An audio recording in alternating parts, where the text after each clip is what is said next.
kid. I need school supplies. And I need victuals for my critters. And I need victuals for you critters. I reckon I might as well draw out enough money to last us a month or two. Reckon $10 will do it. I never could sleep a wink with all that money in the house.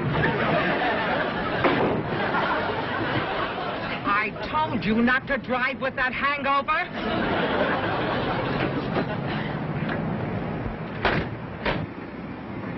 Anybody hurt? I don't think so. Well, no harm done, huh, kid? Well, not to your car, but you kind of bent our bumper. I reckon I can straighten it out, though.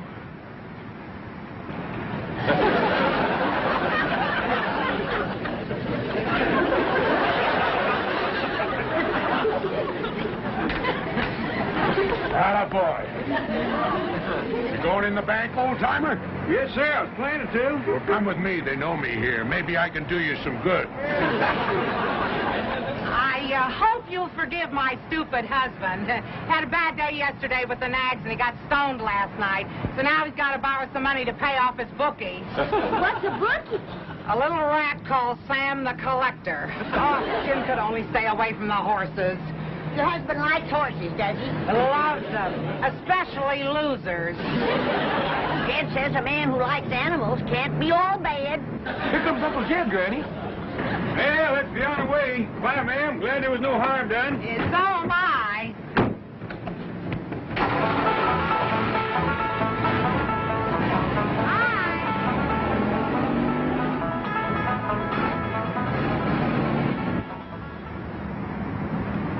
What happened to you? Fall down in there? Shut up and act hurt. That old geezer's worth $35 million. What? Hey, we'll sue him for a bundle.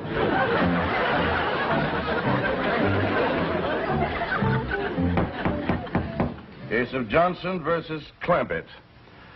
Are the plaintiffs ready? We are, Your Honor. Are the defendants ready? Mr. Clampett. Yes, sir? Please rise when addressing the court. Yes, sir, your courtship. Your Honor. Oh, just call me Jed. Mr. Clampett, let me warn you that any attempt at humor will be dealt with severely. You're being sued for $100,000. Do you consider that funny? No, sir.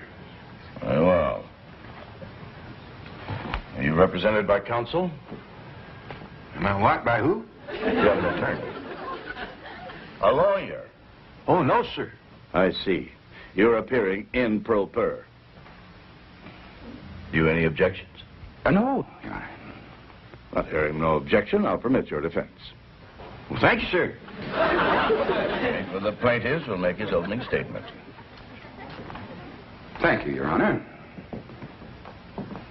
Although my clients, the Johnsons, are really in no condition to appear today, I have persuaded them to come to court so that Your Honor can see the carnage wreaked by this criminally careless family of hoodlums. Oh, excuse me, young feller, but our name ain't Hoodlum, it's Clampett. That's all except Granny, she's a Moses, and Jethro, he's a Bodine. He's my cousin Pearl's boy. Pearl's back home right now with Jethro and his sister trying to get her married. She's 18 and still single. That is enough. That's the way my cousin Pearl feels. A girl passes 18 and her chances of getting a husband. Mr. Clampett, will you please be quiet? Now, I'm going to excuse this outburst because apparently you're unfamiliar with court procedure. However, one more infraction and I will hold you in contempt. You be seated. Proceed, Counselor. As I was saying, Your Honor, I have prevailed upon my clients to appear today, although at the cost of great personal suffering to themselves. Bailiff, if you please.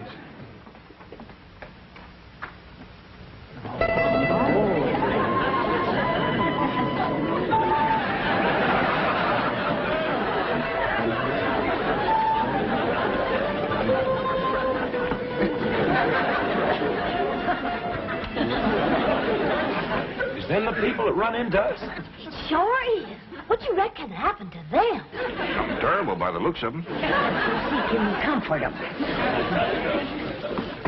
Your Honor, protect my clients from these ruffians. You got a terrible memory for names. We's Clampetts, except for Mr. Clampett, I declare you in contempt of this court. And I'm going to give you a fine of $100. Well, thank you, but I didn't do nothing to earn no $100. The fine of $100 is suspended. Now, please, take your seats.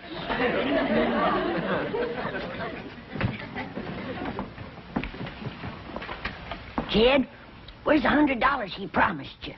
Didn't you hear him, Granny? The judge spended it. What right he got spending your $100? Order in this court. The attorney for the plaintiffs will proceed. Your Honor, the maimed and broken bodies of my clients speak more eloquently than any words of mine in condemning the criminal actions of this lawless family. What'd he call us that time? Lawless? I know a family named Lawless. Awful nice folks. Raise pigs.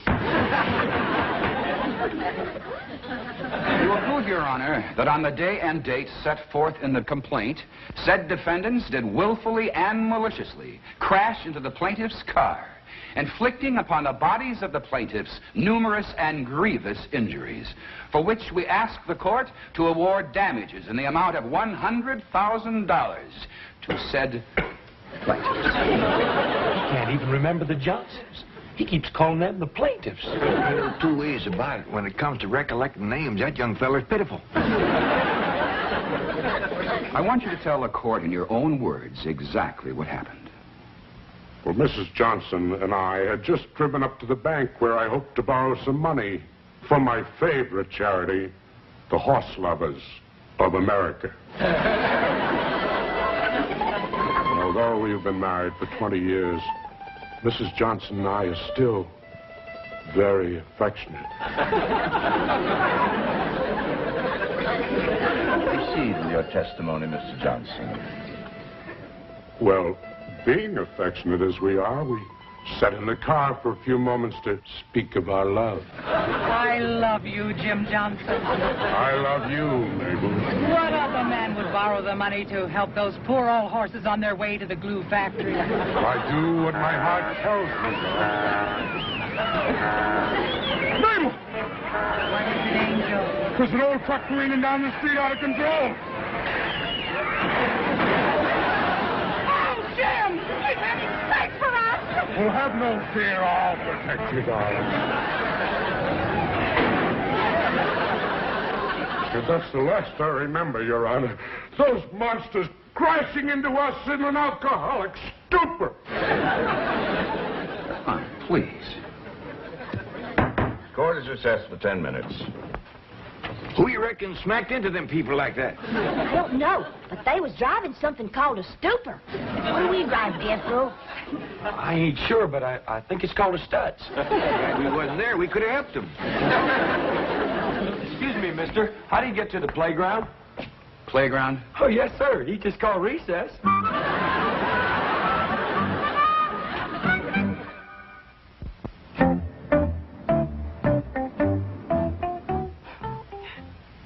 For my poor Jim's sake, I was glad he was unconscious so that he didn't have to see the worst part. Would you describe what you mean by the worst part? Well, you see, the impact threw my husband out of the car.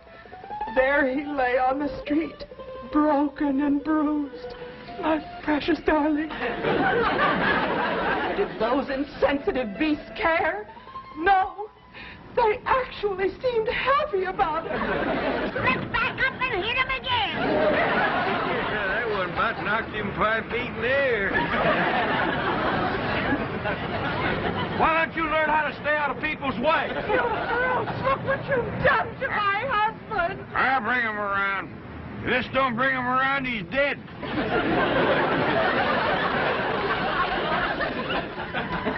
My poor husband, whose precious lips had never before touched alcohol. Your Honor, please, sir, Mr. Judge. Yes, Mr. Clampett? Do you wish to question Mrs. Johnson? Oh, no, sir. That poor woman's been through trouble enough. I just want to say that me and my family here is right good at tracking and trailing and hunting. And we'd be right pleasured if you'd let us go out and hunt down them rascals that was so mean to the Johnsons. Clampett, do you expect the court to take those remarks seriously? Well, I reckon I did brag a little too strong on us, but if we can't catch him, we got a hound dog named of Old Duke. He can follow our trail a month old. That's right, he can. Why, you just give old Duke the scent, he can't get after it. Is it possible that you people don't realize that you are the accused? What do you mean? You are the folks who caused these injuries to the Johnsons. Us? Who says so? They do. That's a dad-blame lie. Wait, what is even right? Bailiff, restrain these people. No, you want to fight? You want to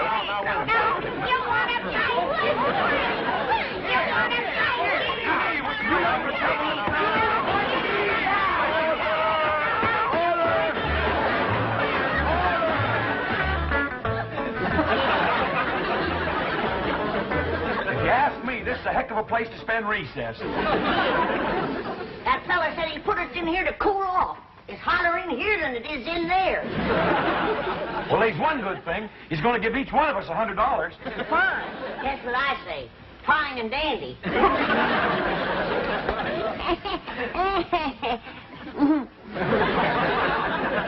Jed, you look like you're counting hairs on a hog's back. What you studying on? I'm studying on this whole situation, Granny.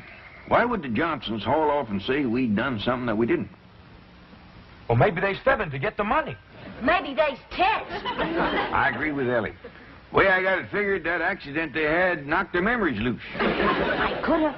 The way they's bandaged up, they must have took some awful hard knocks. Granny, supposing you make some poultices for the Johnsons, then that'll draw the hurt out of their heads and they'll be able to remember what smashed into them. I'll do it, kid.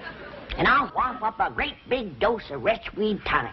There ain't nothing like retchweed to get you thinking straight. All right, folks. Judge adjourned court till after lunch. And then he wants you all back in that courtroom on your very best behavior. He said he'd suspend your $100 fines. There he goes, spending our money again.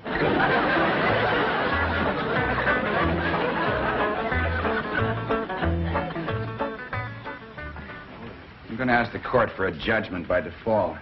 Those hillbillies aren't coming back. They probably left town.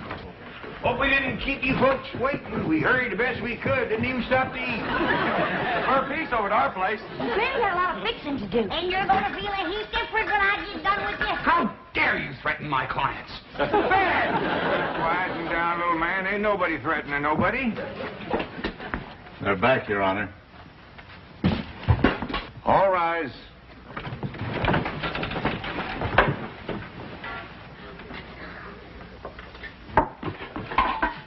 You can uncover the bridge, but keep the lid on the baked pasta. Well, how about the kidneys? They're just as good cold. Smells good, don't it, Judge? We'd be right pleasure to have you join us. Everybody, we got plenty. Thank you. That is very nice of you. Oh, not at all. You realize how long you've kept this court waiting? Yeah, I'm sorry about that, Judge, but we done the best we could. Granny was working like a whirlwind, baking possum, cooking grits, making tonic, and fixing poultices. I am not interested in what Granny has been doing. I wouldn't rile her up if I was you, Judge. Not on an empty stomach. Granny gets right ornery when she ain't eat all day. I am also not interested in her dietary idiosyncrasies. Bailiff, remove that food from this courtroom. Hold on. We's hungry. That's your own fault for being late. I wouldn't say too much about being late if I was you. This is the second time today you've come in here in your nightgown.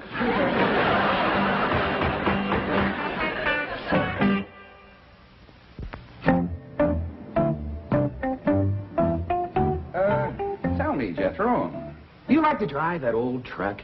Oh, yes, sir. Do you like to drive fast?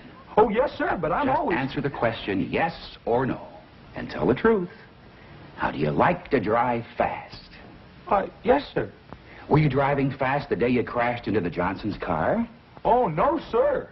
Well, were you driving slowly when you crashed into their car? No, sir. That's I'm all, always... thank you. But Now, I'm step down, please. Next witness. Granny, I understand that you make very good moonshine whiskey. I call it my rheumatism medicine. But it is quite potent, quite strong. Well, you don't want to stand too close to a fire when you uncork it.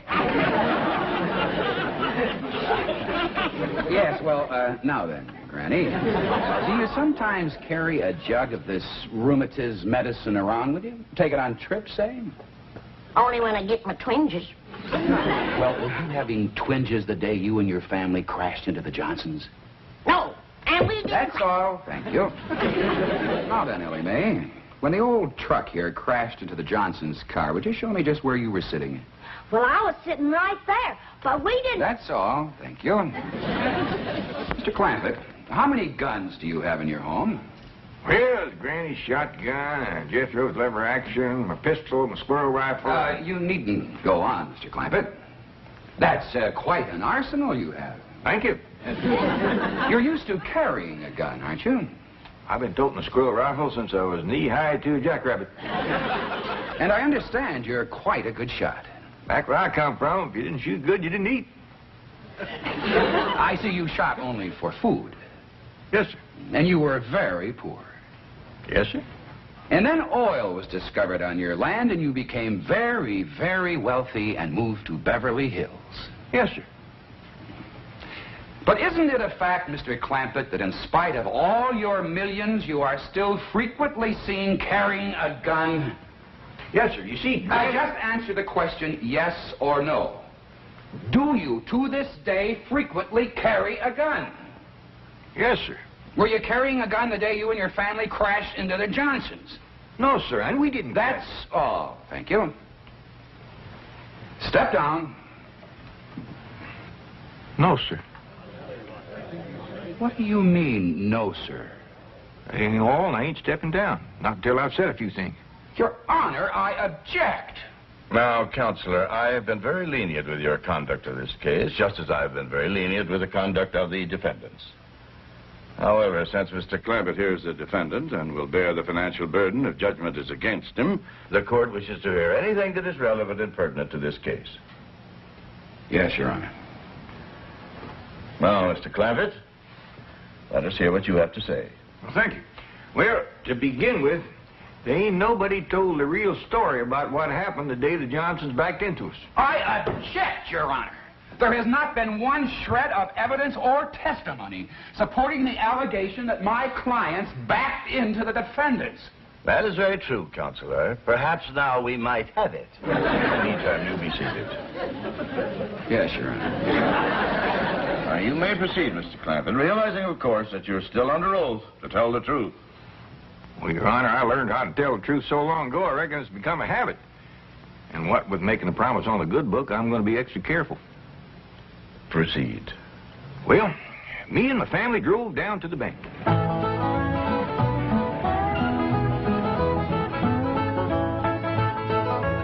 And then we drove on home, and that's the last we seen of the Johnsons till somebody come to the house and told us to come down here to the courtroom. You may cross-examine. Well, that's quite a story you told, Mr. Clampett. Very simple and very sweet. Just the truth, like I promised. You're innocent of all these charges against you, aren't you? You've nothing to hide. That's right. Then why, Mr. Clampett, did you not answer the summons and complaint served upon you by the county marshal? Summons and complaint? That is right, complaint.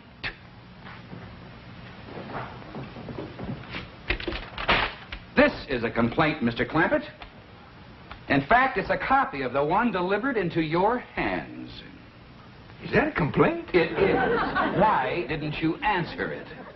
Would you mind reading that first line there? The people of the state of California send greetings to J.D. Clampett. That just didn't seem like no complaint to us. And as for Aunt, well, Jethro says there's pretty near 18 million people in California. We just couldn't hardly see how we could get around to greeting them all back. Any further questions? Not right now, Your Honor. Court will recess for 30 minutes, after which we'll hear final argument.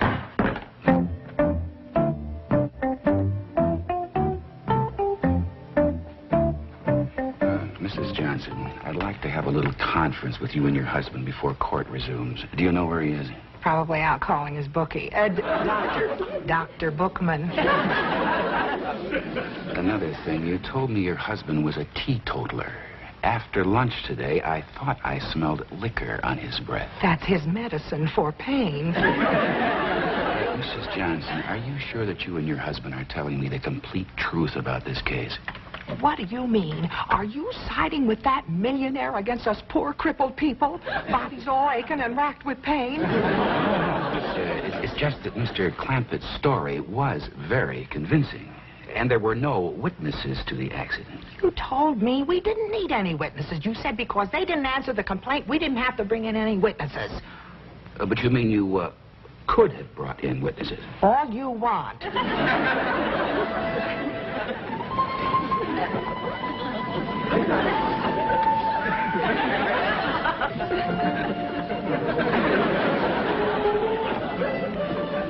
All rise.